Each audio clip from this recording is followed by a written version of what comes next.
Hello everybody, you have tuned in to Eric Jose on Making a Murderer on YouTube. I cover virtually any aspect of making a murderer. I go over the evidence, the documents, the photos. So if you like, stay tuned, and in the future I'll have many more videos besides the one you're about to see. Hello everybody, we're here today doing a little video offering a little advice to those that believe Stephen Avery and Brendan Dassey are guilty, that are commenting on my channel or in other places, really. I've had a few comments in the last couple days that I thought were particularly apt to explain what, and to illustrate what I'm intending to explain here. I have no problem with people that believe Stephen Avery and Brendan Dassey are guilty. I don't hold that against you. If you believe that, I don't just immediately think you're a horrible, bad person. That's just not the way it is. So, I'm capable of having, a discussion with you. If you believe that they're guilty and you disagree with something that's in my video, then you can say, well, what about, you can offer some other piece of something, an investigation document, some like court filing that talks about a certain piece of evidence, this or that, whatever, official documents and stuff like that to illustrate your point. Because that's all I'm doing here, is using case documents, court documents to illustrate my point. So, I mean, if you disagree with me, great. But what tends to happen, and this is how I tend to know, this is kind of how I know when something I'm saying is getting to somebody who believes that Stephen Avery and Brendan Dassey are guilty, because they'll make a comment like the one you're about to see here. And I chose this comment to be the first of the three that I'm going to show you. These comments are off of my YouTube channel, on various videos, and I don't put the names in. I leave the names out. I don't do that. I don't like to show people's names, and I'm not here to try to shame anybody or ridicule anybody. I just want to point out how what is in these statements that is problematic. And if you were trying to convince me of something, these statements are going to be examples of how to make me basically go, yeah, right, I can't put any stock in anything you say because you just said that. Anyway, so what we're going to move into here is just a comment on my YouTube channel. So I'm also wearing my symbol of international support here, Australia. Mark Hodnott gave me this. I also have the Scottish flag hanging up above the Beatles there for the support, the international support from Scotland.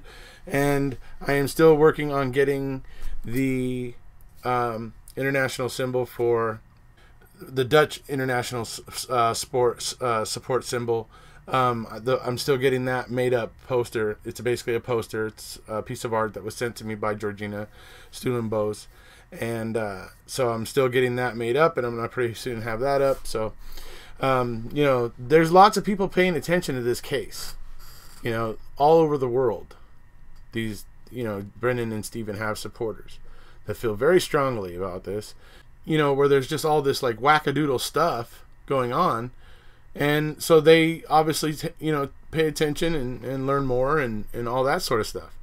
So I love, being able to show off more of the international support from wherever you may hail from. If you're watching this video and you want to send something, let me know. You can go to the Facebook page, Eric Jose MAM, and it's a public page, so you just have to type it into search and it'll pop up. And there's a way there to message me if you want to message me. So feel free to do that. So we're going to move into this first comment to basically set the tone with one illustration of the way somebody who believes Stephen Avery and Brendan Dassey are guilty, the way that they will comment, and what about it is just so kind of ridiculous, really. So here we go. This is a common thing that I tend to get from some of the people that believe Stephen and Brendan are guilty on my channel, and it's I mean, amazing how many times I get people saying, oh, just because you watched a movie or just because you watched a documentary, this and that, whatever. I mean, whenever I get this, I already know one thing. This person's watched 1 or 2 of my videos, right? I know that right off the bat. I know that they have not checked out my at least, say 10 or 15 videos, because if they had, say, checked out 10 or 15 of the videos, they would realize that case documents are featured all throughout my videos. Not scenes, not clips from Making a Murderer, but case documents, investigation documents, or motions, filed with the court, and responses and replies and all that sort of stuff. That is in my videos, not Making a Murderer. So just starting off, that's what this person did wrong in the first place, which is their right. But if you're looking to try to convince me of something, this is not the way to do it, because you're basically trying to minimize me and act as if all I did was watch a movie and made 300 videos with all the case documents. If all I did was watch a movie, how did I know to put all these documents in my videos, right? So this person, like I said, and even compares a documentary with the Twilight movies, which, anyways, but here we go. So where did you get your law degree? I don't have one. I've said that many times. If you watch a few videos, you might have heard. Hey, just wanted to let you know, the Twilight movies, those are not real either. Just wanted to clear that up. Just because someone makes a movie does not mean it's real. Although I must admit, the Deliverance movie, the one with Burt Reynolds, it's looking more and more like that movie contains more facts and true-to-life happenings than anything I've heard or seen from that fake documentary or most of the people that defend it. Hey, wait a minute. Wasn't that Stephen Avery guy in that movie? So that's somebody comes onto my channel and says that and thinks that makes any bit of difference to anything. It doesn't. You can come in and accuse me of only watching a movie or only watching the documentary, or as in this case, trying to tell me how the documentary is not real. Well, you know what? I know this person has not read very many case documents. I know that this person has not really done much research. They watched Making a Murderer, for whatever reason. When Ken Kratz said, "Oh yeah, it left stuff out," this person bit that onto that hook, line, and sinker. Boom, they bit that. They took that bait, basically, and that's where this person is. And it's clear that they haven't looked much deeper. It's obvious the way that they talk to me here, because they have absolutely no awareness. And that's what makes it hard to, it's hard for me to actually take a guilter seriously. As a person who believes that Stephen and Brendan are guilty, it's hard for me to take them seriously, because they will continuously make mistakes like this, where they're not trying to discuss with me, they are trying to attack me. You know what that means? When they don't wish to discuss with me and just want to attack me, that means that they're worried. That means that they saw what I had to say and they're worried, and that's why they leave a comment like this, instead of trying to refute something I said in the video. She could have referred to a page of Queso here and said, "Hey, what about this? If you said blah blah blah blah blah, whatever, and then say, check out Queso, page whatever 580 or whatever, I don't know."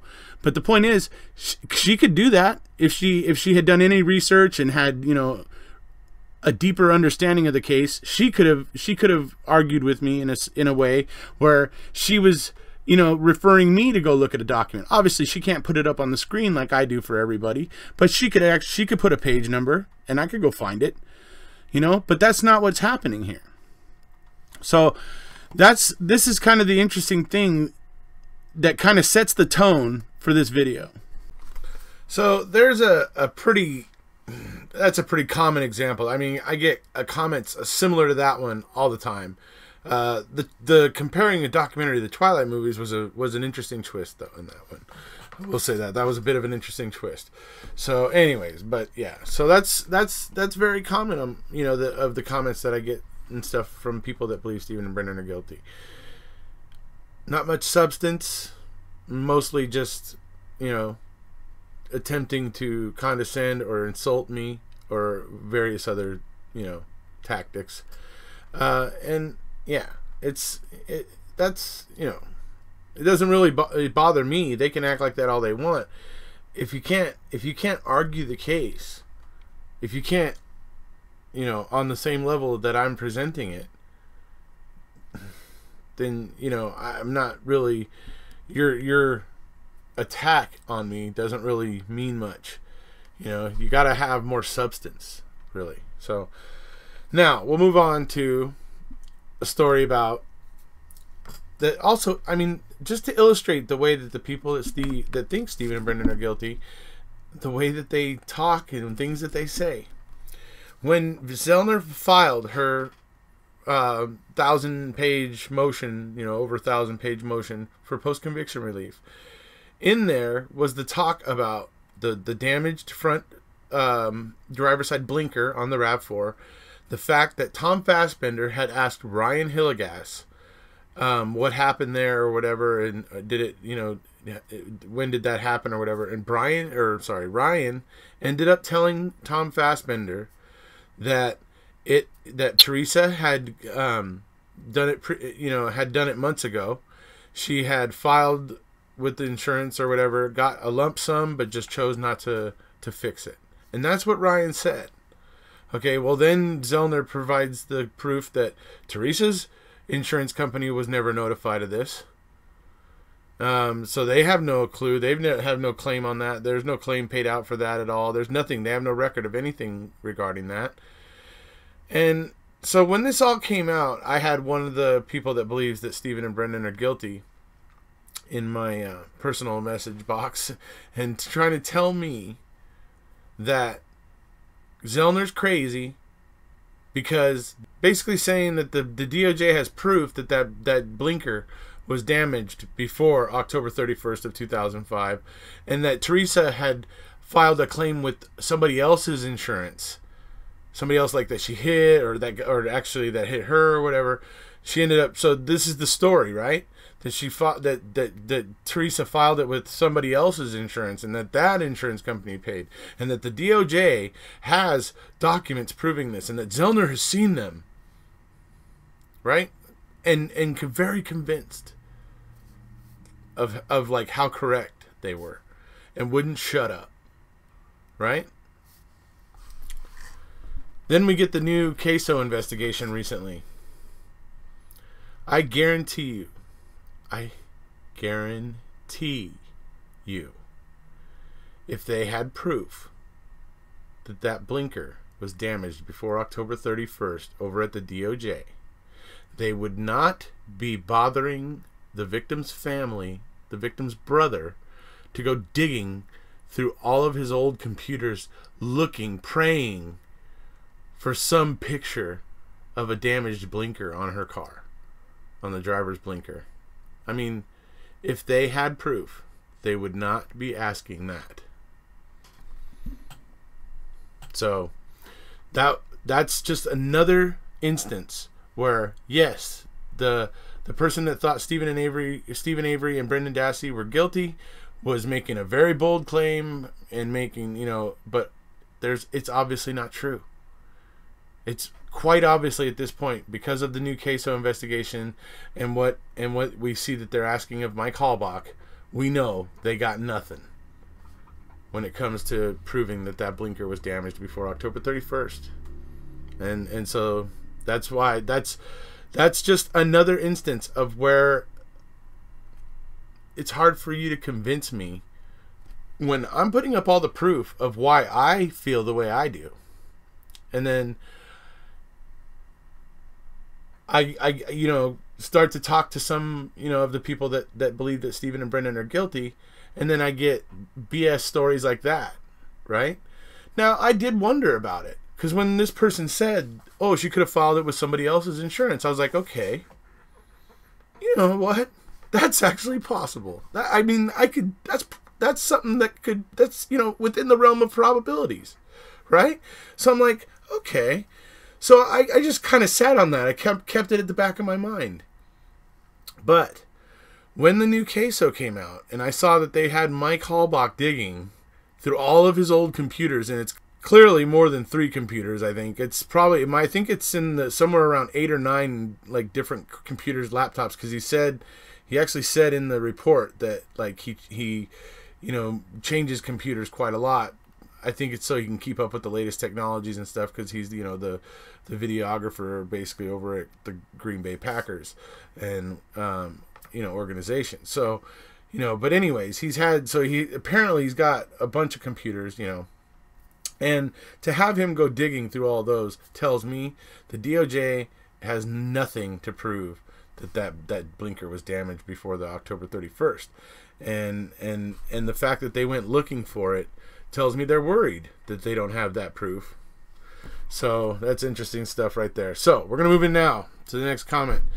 This is, you know, you'll hear me say right now that this is somebody I usually, you know, although I don't agree with them, they usually, you know, tend to make pretty smart comments and say pretty smart stuff, even though I think the conclusions that they've come to are, you know, I beg to differ, basically.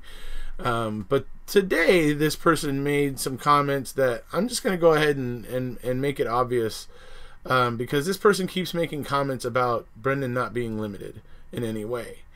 And so I think we're gonna need to put that, we're gonna have to go ahead and deal with that out in the open here. So here we go.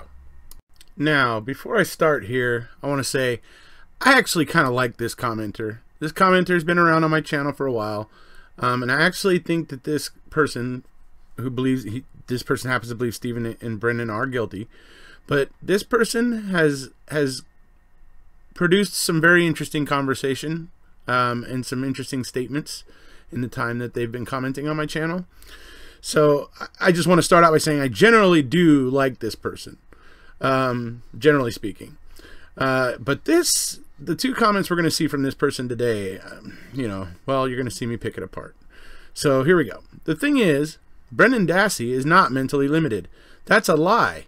That is just repeated over and over by individuals that want new laws for juveniles.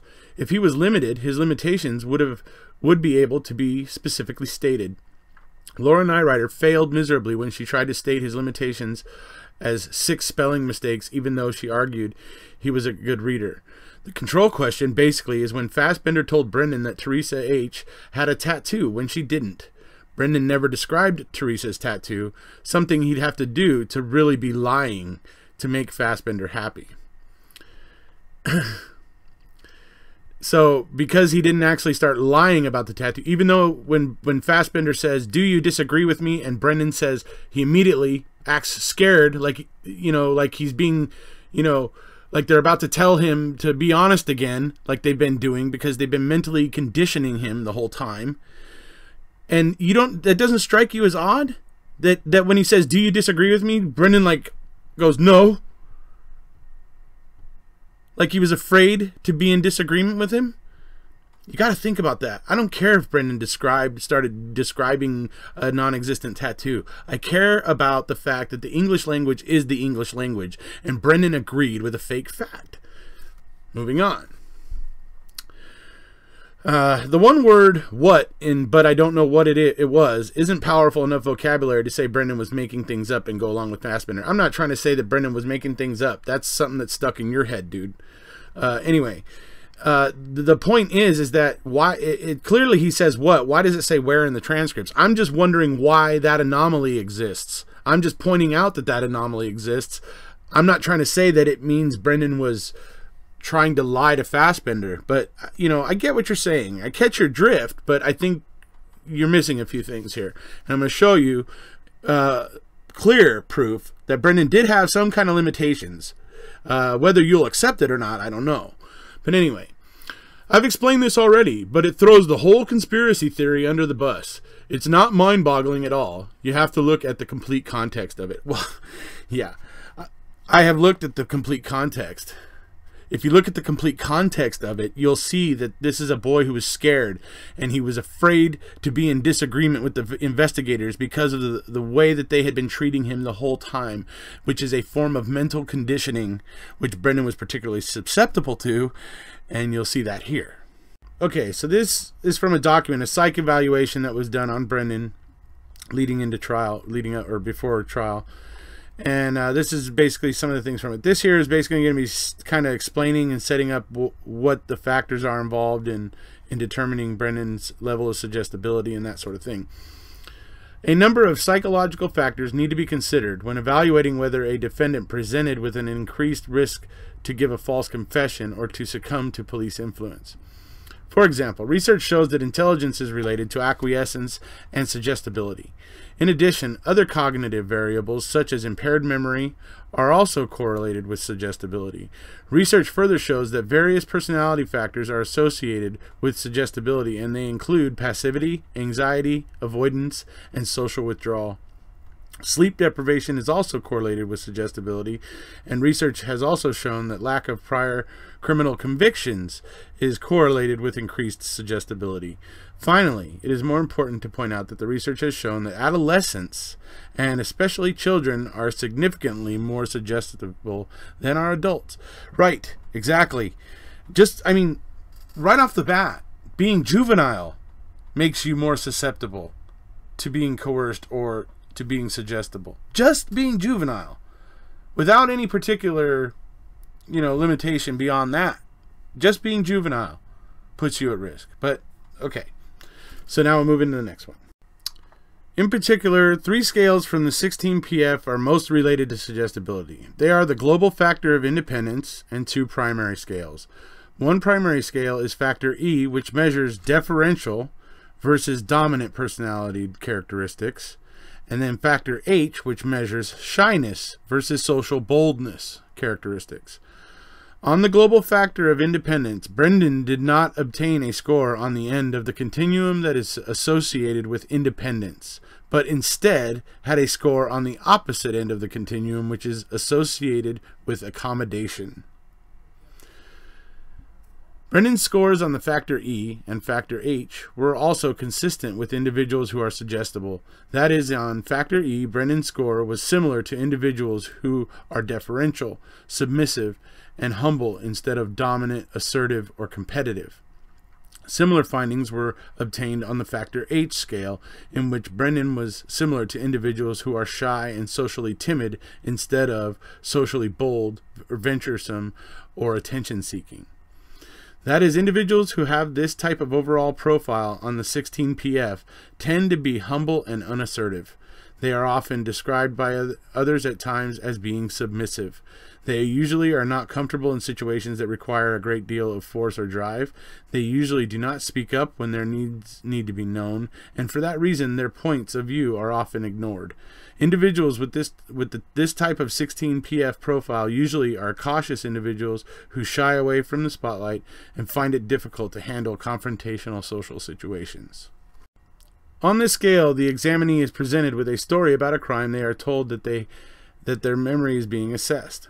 After 45 minutes of time has elapsed, they are then requested to answer a series of leading questions. After they answer those questions, they are then informed that their answers were very poor, and that they can certainly do better, and that they should try again and improve their score after the same questions are asked again. These 2 respective sets of 25 identical questions result in the yield and shift scores. So what it is basically they give them the 25 questions right after they've been reviewing the story or whatever, and then they tell them, oh, those are poor answers, those are poor, you should try to do better. In fact, you should take it again right now and try to do better.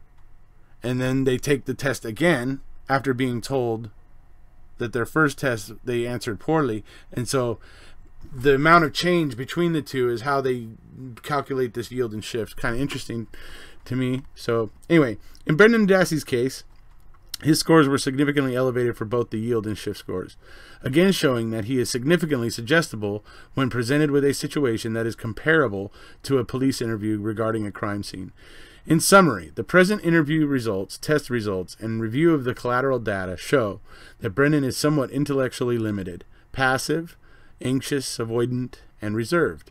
If he is presented with leading questions during an interview and/or presented with interrogative pressure, his personality, as shown by the interview data, behavior during with police interview and interview with present psychologists, research regarding adolescence and suggestibility, the current test data is and the current test data is very susceptible to suggestibility. So this is the psychologist that was brought in to do the psych evaluation on Brennan, and they are basically saying, number one, intellectually limited. Okay, there's the first one. This is why this didn't just get made up by Laura Nyrider, as some people are suggesting. No, this was an actual qualified person who was qualified to make these assessments about somebody. So unless you're a psychologist on the level of this person, yeah, your opinion's kind of, it's your opinion and you're entitled to it. So anyway, but yeah, and then it talks about he's obviously when presented with interrogative pressure, his personality has shown that basically he'll buckle. I mean, that's what they're and that he is just very susceptible to suggestibility according to all the scores. They did a lot of different tests on Brennan, and he just showed to be completely suggestible in all of them. This is how Brennan has limitations, whether or not it's what level or degree it is. Well, that can obviously be hashed out and argued about, but there's really there's no denying that he certainly had some limitations, and he certainly was highly suggestible, and that was the problem here. It worked against him, and yeah. So that's what I There's nobody just talking about this out of thin air. No, somebody qualified makes these assessments, and then those of us who read the documents and get into the documents, we find the documents and we find where these qualified people have said these things, and then we put that up as proof to back our arguments up. That's how we roll. Okay, so I'm just gonna say there's no denying that Brendan had limitations. It's right there by a qualified professional who examined Brendan and gave him a bunch of tests and figured out what was going on, and that's where that comes from. Not Laura Nyrider making it up or something that people keep saying, as he put it. No, that's a qualified person who made that assessment. Okay, that's it for that. So there's no doubt that Brendan had some kind of limitations. And the fact that he was just juvenile. Just being juvenile is enough to put you at risk. But anyways, then we can talk about the control question a little bit. Look, Brendan, when Tom Fassbender asks, do you disagree with me when I say that? Brendan is immediately afraid to be disagreeing with the investigators. So he immediately says no. This screams out. It screams out, because this is supposed to be the control question, and he has just agreed to a fake fact because he's afraid to be in disagreement with the investigators. That's what's happening. Okay? I know you don't agree, the person who commented. I know you don't agree, but that's what happened. Brendan had been conditioned over the course of that weekend with them and all the multiple little interviews before March 3rd, yeah. He was being groomed. It's all obvious. It's all obvious to most of us exactly what was happening there. And it's all just sickening. So now we're going to move into the next comment that I was actually shocked to see this comment actually from this person, because it is so wrong. It's not. I mean, I'm actually like going, wow, you really thought there were only two. But before I spoil it, I'll just go ahead and put up the comment and we'll come back and talk about it. And here is a real humdinger. I think the two judges that sided with Brendan should have their ability to judge questioned. They were judging purely on emotion. So if it hasn't jumped out at anybody else yet at this point, I'll explain exactly what's wrong with this statement. First of all, there was a total of 8 federal judges that reviewed Brendan Dassey's case. Okay? We obviously know that there was the 4 judges that made up the en banc majority. Hamilton, Sykes, and the other two guys, I forget their names right now. So those four, those were the majority in the on-bank review, and they were against Brendan, right? There was 4 judges total that voted to give Brendan his habeas relief, not 2, 4. Okay, and if some of you are thinking about the math there, yeah, that's true. Out of 8 federal judges that reviewed Brendan Dassey's case, they were split 4-4. 4 judges for Brendan, 4 judges against Brendan. Interesting little side note. But reason why I'm telling you that is because this person, who have said in the past I've actually liked and enjoyed some of the things that they've had to say, this is not one of them. Actually, I don't really care about it so much as to point out that this is where this person is showing a clear, not full knowledge, not exactly full knowledge of the case, because to make the statement that 2 judges sided with Brendan, that's not true. 4 did. It just so happens Judge Duffin wasn't at the on-bank review. Judge Duffin was at the lower federal court where he works. The 7th Circuit Court, where the other 7 judges were, that's where it ended up going against Brendan, because the majority were, the 4 majority judges outruled the 3 minority judges and that had voted for Brendan. So the point is, the total of 8 judges that have heard the case, and 4 judges sided with Brendan, not 2. So when I see statements like this from somebody who believes that they are guilty, it just makes me go, well, if you didn't know that 4 judges actually sided with Brendan, it's hard for me to put a whole lot of stock in some of your other opinions. So anyways, and this is a common problem whenever talking with guilters and people that believe that they're guilty, is you end up getting stuff that isn't exactly true. They'll just say whatever, and that's why I try so hard to put up the documents in my videos and show, the actual official record, instead of what people just want to make up and throw out there. So you see what I mean? For those of you who think Steven Avery and Brendan Dassey are guilty, and you want to come on my channel and try to convince me or convince anybody of anything,